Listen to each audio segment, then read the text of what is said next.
نحمدہ و نصلی علی رسولہ الکریم اما بعد فاعوذ باللہ من الشیطان الرجیم بسم اللہ الرحمن الرحیم۔ سورۃ الروم کی آیت نمبر 11 سے آج کے سبق کا آغاز کریں گے۔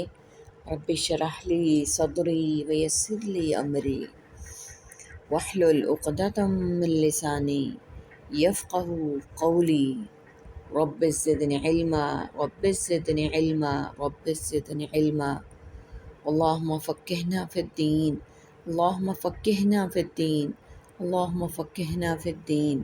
اعوذ باللہ السمیع العلیم من الشیطان الرجیم من ہمزہ ونفخہ ونفثہ۔ اللہ یبدأ الخلق ثم یعید، اللہ وہ ابتدا کرتا ہے پیدا کرنے میں، پھر وہ لوٹائے گا، اسے دوبارہ پیدا کرے گا۔ ثم الیہ ترجعون، پھر اسی کی طرف تم سب لوٹائے جاؤ گے۔ آیت نمبر 11 میں اللہ سبحانہ و تعالیٰ فرما رہے ہیں، یعنی میدان محشر اور موقف حساب میں، یعنی جس طرح اللہ تعالیٰ پہلی مرتبہ پیدا کرنے پر قادر ہے، وہ مرنے کے بعد دوبارہ انہیں زندہ کرنے پر بھی قادر ہے، اس لیے کہ وہ دوبارہ پیدا کرنا پہلی مرتبہ سے پیدا کرنا آسان ہوتا ہے۔ یعنی میدان محشر اور موقف حساب میں جہاں وہ عدل انصاف کا اہتمام فرمائے گا اور ہر انسان کو اس کے اعمال کے مطابق اس کا مقام دے گا، یعنی جنت میں یا دوزخ میں۔ وَيَوْمَ تَقُومُ السَّاعَةُ، اور جس دن قائم ہوگی قیامت، یبلس المجرمون، اور وہ مایوس ہو جائیں گے سب مجرم۔ وَلَمْ يَكُنْ لَهُم مِّن شُرَكَائِهِمْ، اور نہیں وہ ہوں گے ان کے لیے کوئی شریکوں میں سے، شُفَعَاءُ وَكَانُوا بِشُرَكَائِهِمْ كَافِرِينَ، کوئی سفارش کرنے والے اور وہ سب ہو جائیں گے اپنے شریکوں کا انکار کرنے والے۔ وَيَوْمَ تَقُومُ السَّاعَةُ، اور جس دن قائم ہوگی قیامت، يَوْمَئِذٍ يَتَفَرَّقُونَ، اس دن وہ سب الگ الگ ہو جائیں گے۔ فَأَمَّا الَّذِينَ آمَنُوا، پھر رہے وہ لوگ جو سب ایمان لائے، وَعَمِلُوا الصَّالِحَاتِ، اور ان سب نے اعمال کیے نیک، فَهُمْ فِي رَوْضَةٍ، تو وہ سب عالیشان باغ میں ہوں گے۔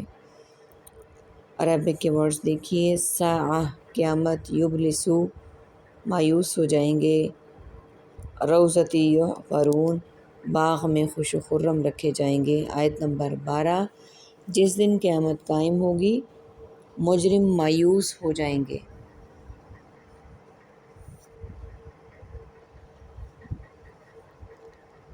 یعنی ایسا دن، قیامت کے والے دن کافروں اور مشرکوں کا یہی حال ہوگا، یعنی عذاب کے آنے کے بعد وہ ہر خبر سے مایوس ہو کر دلیل و حجت پیش کرنے سے قاصر ہوں گے۔ آیت نمبر ہے ہمارے پاس 13، نہیں ہوں گے ان کے لیے ان کے شریکوں میں سے کوئی سفارش کرنے والے، اور وہ ہو جائیں گے اپنے شریکوں یعنی معبودوں کا انکار کرنے والے۔ شریکوں سے مراد وہ معبودان باطلہ ہیں جن کی مشرکین یہ سمجھ کر عبادت کرتے تھے کہ اللہ کے ہاں ان کے سفارشی ہوں گے اور انہیں اللہ کے عذاب سے بچا لیں گے، لیکن اللہ نے یہاں وضاحت فرما دی کہ اللہ کے ساتھ شرک کا ارتکاب کرنے والوں کے لیے اللہ کے ہاں کوئی سفارشی نہیں ہوگا، یعنی وہاں ان کی الوہیت کے منکر ہو جائیں گے، کیونکہ وہ دیکھ لیں گے کہ یہ تو کسی کو کوئی فائدہ پہنچانے پر قادر نہیں ہے۔ دوسرے معنی یہ ہیں کہ یہ معبود اس بات سے انکار کر دیں گے کہ یہ لوگ انہیں اللہ کا شریک گردان کر ان کی عبادت کرتے تھے، کیونکہ وہ تو ان کی عبادت ہی سے بے خبر تھے۔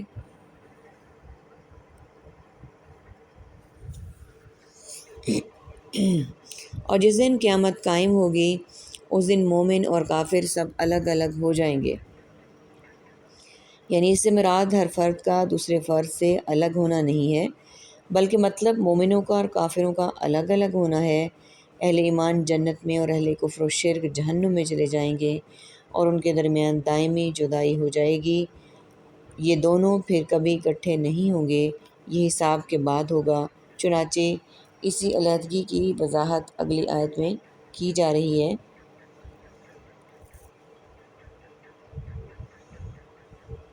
پھر رہیں گے وہ لوگ جو ایمان لائے اور انہوں نے نیک عمل کیے تو عالی شان باغ میں خوش و خرم رکھے جائیں گے۔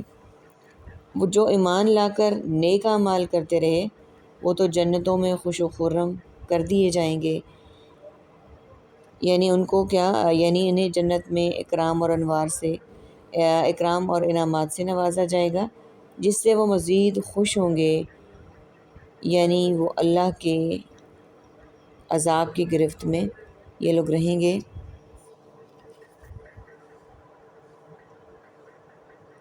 یحبرون، وہ سب خوش و خرم رکھے جائیں گے۔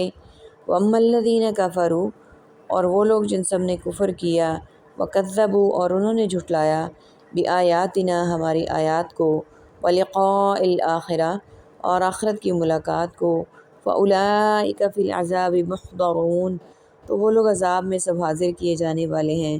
فسبحان اللہ، پس اللہ کی تسبیح کرو، حین تمسون، جب تم سب شام کرتے ہو، وحین تصبحون، اور تم سب صبح کرتے ہو، وَلَهُ الْحَمْدُ فِي السَّمَاوَاتِ، اور اسی کی ہی تعریف ہے آسمانوں میں، والارض، اور زمین میں، وعشیم وحین تظہرون، اور پچھلے پہر اور جب تم سب ظہر کے وقت میں داخل ہوتے ہو، یخرج، وہ نکالتا ہے، الحیہ، زندہ کو، من المیت، مردہ سے، ویخرج المیت من الحی، اور وہ نکالتا ہے مردہ زمین سے۔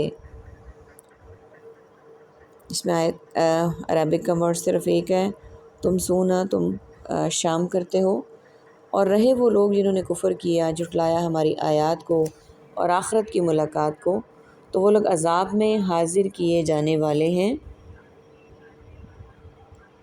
یعنی ہمیشہ اللہ کے عذاب کے لیے گرفت میں رہیں گے۔ آیت نمبر 17، بس اللہ کی تسبیح بیان کرو جب تم شام کرتے ہو یا جب تم صبح کرتے ہو، یعنی اللہ کی تسبیح یہ اللہ تعالیٰ کی اس طرف سے اپنے ذات مقدسہ کے لیے تسبیح و تحمید ہے، جس سے مقصد اپنے بندوں کی رہنمائی ہے کہ ان اوقات میں جو ایک دوسرے کے پیچھے آتے ہیں، جو اس کے کمال قدرت اور عظمت پر دلالت کرتے ہیں، اور اس کی تسبیح و تحمید کیا کرو۔ شام کا وقت رات کی تاریکی کا پیش خیمہ اور سپیدہ سحر دن کی روشنی کا پیام پر ہوتا ہے۔ عشاء شدت تاریکی کا اور ظہر خوب روشن ہو جانے کا وقت ہے۔ پس وہ ذات پاک ہے جو ان سب کی خالق ہے، جس نے ان تمام اوقات میں الگ الگ فوائد رکھے ہیں۔ بعض کہتے ہیں تسبیح سے مراد نماز ہے، اور دونوں آیات میں مذکور اوقات پانچوں نمازوں کے اوقات ہیں۔ تمسونا میں مغرب اور عشاء، تصبحون میں نماز فجر، عشیًا میں سپہر میں، عصر، اور تظہرون میں نماز ظہر آتی ہے۔ اور ایک اور چیز کہ صبح و شام کے اذکار جو ہیں وہ اس کی بھی نشاندہی کر رہے ہیں کہ ان کی ہماری زندگی میں کیا اہمیت ہے اور ان کو ہمیں کتنی باقاعدگی سے کرنا چاہیے۔ یہ آیت اس بات کی بھی نشاندہی کرتی ہے۔ آیت نمبر 18،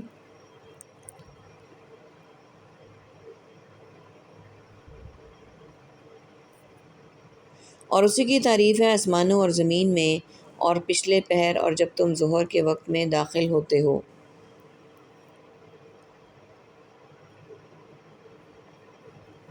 یہ ہم سارا پڑھ چکے ہیں، جو ہمارے پاس مین کیا گیا تھا اوقات کا۔ آگے چلتے ہیں۔ وہ نکالتا ہے زندہ کو مردہ سے اور نکالتا ہے مردہ کو زندہ سے۔ وَيُحْيِي الْأَرْضَ بَعْدَ مَوْتِهَا، اور وہ زندہ آباد کرتا ہے زمین کو اس کے مردہ بنجر ہو جانے کے بعد۔ وَكَذَلِكَ تُخْرَجُونَ، اور اسی طرح تم سب بھی نکالے جاؤ گے، یعنی وہ زندہ آباد کرتا ہے زمین کو اس کے مردہ یعنی بنجر ہونے کے بعد، اور اسی طرح تم بھی نکالے جاؤ گے۔ زندہ سے مردہ اور مردہ سے زندہ کی مثالیں ہم دیکھ لیتے ہیں۔ جیسے انڈے کو مرغی سے، مرغی کو انڈے سے، انسان کو نطفے سے، نطفے کو انسان سے، اور مومن کو کافر سے اور کافر کو مومن سے پیدا فرماتا ہے۔ یہ زندہ سے مردہ اور مردہ سے زندہ کی نشانی ہے ہمارے پاس۔ اور جو آیت نمبر ہمیں آیت کے اینڈ میں فرمایا گیا کہ وہی زمین کو اس کی موت کے بعد زندہ کرتا ہے، اسی طرح تم بھی نکالے جاؤ گے، یعنی اس میں نکالنے سے مراد قبروں سے نکالنا ہے انسان کا، اللہ سبحانہ و تعالیٰ سے دعا ہے کہ ایسا وقت آنے سے پہلے کہ جب ہم قبروں سے نکالے جائیں ہم اس کی بھرپور تیاری کر چکے ہوں اور اللہ کی عدالت میں سرخرو ہو کر پیش ہو سکیں۔ وآخر دعوانا ان الحمد للہ رب العالمین۔